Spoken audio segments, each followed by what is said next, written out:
Hey guys, namaste. So, welcome to the series to be the best leader out there and understand what is leadership, what is customer obsession, what is ownership, how can you be a better leader, how can you be frugal, how can you earn trust, how can you have bias for action, all that stuff. In today's video, I would be discussing about customer obsession. So, let's start. So I feel leaders always start with customer and work backwards. Leaders work vigorously to earn and keep customer trust. Although leaders pay attention to competitors, they obsess over customers. The reason that I have started with customer obsession is because frankly everything starts with customer and work backwards. In anything that you do, in any business that you operate, if you're not thinking about your customers and if you're thinking about business, or if you're thinking about profit and if you're not passionate about your customers or the problem that you're solving, for example you're solving a problem but that uh, you want to deliver frozen food in 5 minutes in India, and it's even if the it can be a complex supply chain, but is it solving a problem in the long term, or is it just being part of this rat race of delivering fast, because this bubble will burst someday if you're not doing right by the customer, right? And delivering frozen food and just trying to garnish it with some coriander or something, that is not customer obsession. For example, we ourselves are customers of so many businesses, right? And a company that not just talk about doing right by customers, but also walk that talk is very important. And I really think for us to be a great leader, customer obsession has to be there in everything that we do, in every decision that we make, right? I'm an example of online marketplace. I think I am not in India, so I am not sure. I have used Blanket and Zepto, but I'm not sure whether they have customer rating feature in their app or no. And let me tell you one thing: if they don't have customer rating feature for all of their SKUs, they are not customer obsessed, because it really helps customer to see what sort of rating the product have, and it has to be organic and it has to be genuine rating, obviously. So I have heard this, and also like if you'll go through Amazon leadership principles, and so there's a version by Andy Jassy. Most of my explanation is inspired from him only.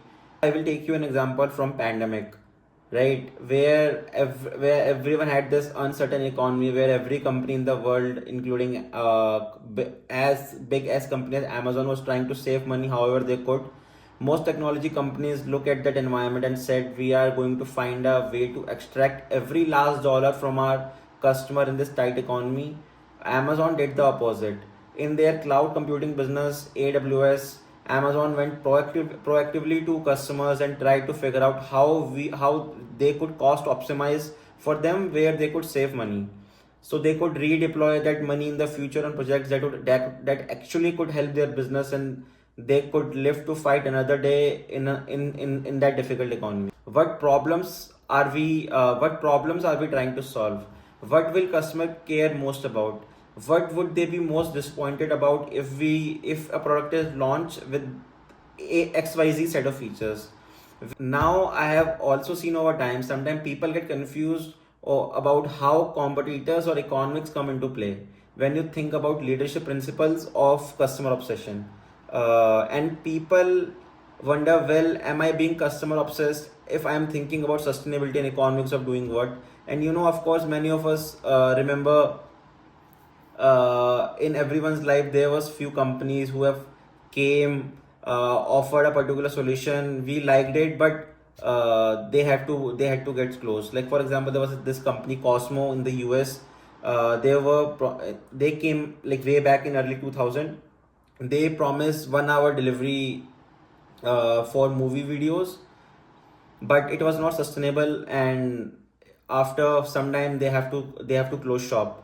And I don't think we are really doing right by our customers if we are firstly अगर हम अपने customers को if we are making our customers excited about something, and then delivering them some of those products for few time, and then completely stop doing that business. So that is not customer obsession, that is even worse. So of course we have to think about the economics of business, but we have to do it in a way that in the long term we can do right by the customers. And I think that is again very important. If you'll see all the race of 10-minute delivery of food, 15-minute delivery of food, which is happening in India right now, one thing which I don't really understand is the concept of what is this all hurry about delivering food fast. Like, I live in the US and I've been living here for last 3 years. The first year I survived on Haldiram ka frozen paratha, and like, it's convenient. I can just keep it in my fridge and put it on tawa and just reheat it and eat it. So it takes 5 minutes. Uh, it's a quick eat, but is it good food? It's not a good food. I have gained in the first year in the US, I think at least 10 kg. I don't know what it is. I was not eating much, but still I was gaining weight because of this frozen food, and I don't know what else are they adding in it. And doing marketing and adding cilantro and spring onion and making it look fresh doesn't help. And यार भूख लग रहा है तो Maggi बना लेंगे ना घर पे, हम फिर इनसे ऑर्डर ही क्यों करेंगे? अनहेल्दी खाना तो मैगी खा लेंगे, सस्ती तो पड़ रही है कम से कम.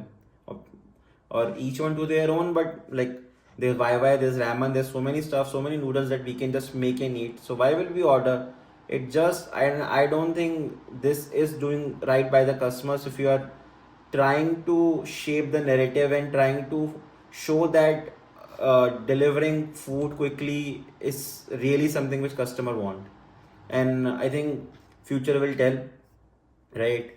And we have to also think about how can we solve a problem which really makes sense. Like, for example, this company Go Zero in India, they are selling ice cream, like delicious ice cream in like crazy flavors with less calorie, no sugar. And that guy, who he comes from a family who has like who makes ice cream, and then he did his MBA, and then he put all of his customer focus into building this product. And I think every day, like, he's a sales guy. I don't remember his name. I've seen him in 2-3 podcasts. But one thing which I was able to realize after seeing him in all these podcasts was he is really customer obsessed, because for him it matters how the customer behaves, and it matters that his customer should have that nice bite of that ice cream, but it's not good for their health. So so he took the ownership of making it healthy and tasty. So I think shout out to Go Zero to be that example, and show, like, let's discuss more in comments and tell me whether have you seen any customer obsessed company these days, and any company that you feel is customer obsessed but won't be relevant in the future, or may not be customer obsessed in the future in that sense. Tomorrow we'll discuss about ownership, which is again a great leadership principle. And also, by the way, so if you are a student, or if you are planning or working for your interviews, for customer obsession there are few questions which someone can ask you as well, like a time you used customer feedback to drive improvement. With this question is part of customer obsession. Most difficult customer interaction that you have faced, this is part of customer obsession. A time where you had to balance the need of customers versus business. Now again, this is again a very important question based on customer obsession.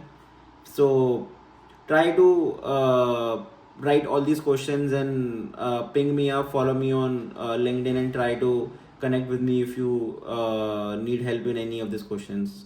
Namaste ji.